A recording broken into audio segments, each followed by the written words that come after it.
Good morning, everybody. Welcome back. Throwing Solomon Scott selections here for Saturday, February 4th. For again today's play of the day, quick recap of what happened yesterday. We had a nice winner in the NBA with Mason Plumlee over 2.5 assists and minus 142 on FanDuel.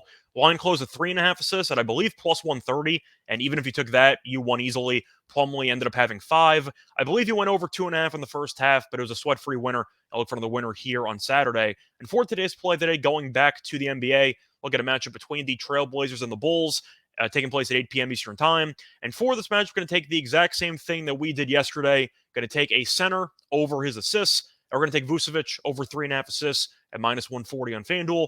Time recording of 3 a.m. Eastern Time. Covering is why I'm going to take the over here for Vucevic. First reason, shopping around minus 140 on FanDuel is actually a very good price because the 3.5 assists is minus 155 on DraftKings. So you're saving 15 cents minimum for now. I think it might be the exact situation as yesterday, where the line closes at 4.5 plus money. But I definitely expect this money to fly, or this prop to fly, because of how well Vucevic has passed the ball over the last couple of weeks. But to go through the recent form of Vucevic, he's had at least 4 assists in 9 of his last 10 games. And once again, it's kind of similar to my explanation for yesterday's prop and why the number was so low.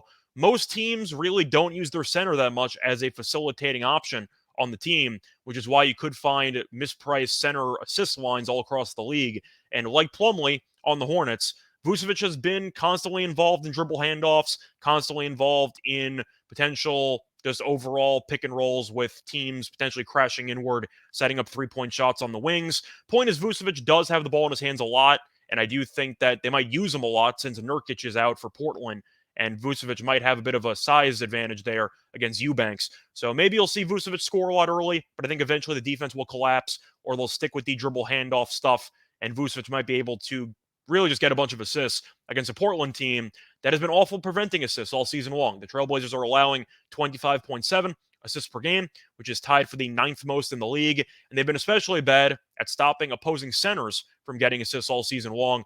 Portland is allowing 4.26 assists per game to opposing centers, which is the sixth most in the league. So Portland, I don't exactly like their defense at all. They're also on a back-to-back, so fatigue might be an issue for them. But I think it's a good matchup for Vucevic, and I think he'll be able to exploit this defense with his passing for these 48 minutes. But to look at another factor here, the total is pretty high for Chicago since the Portland team really doesn't play any defense. But you're looking at the Bulls team total, it's around 118. That's a lot of points, and I think that if Chicago is going to end up scoring 120 or so at home, Vucevic probably gets to at least 4. He might go well over, maybe he goes for 5 or 6, but 3.5 for a guy that's gone over this number in 9 of 10 against a team that really can't stop the opposition from getting assists, I think it's a good price, and I'll take it now before it moves. Play that once again here for Saturday, February 4th is going to be on Vucevic over 3.5 assists at minus 140 on FanDuel. Bye, everyone.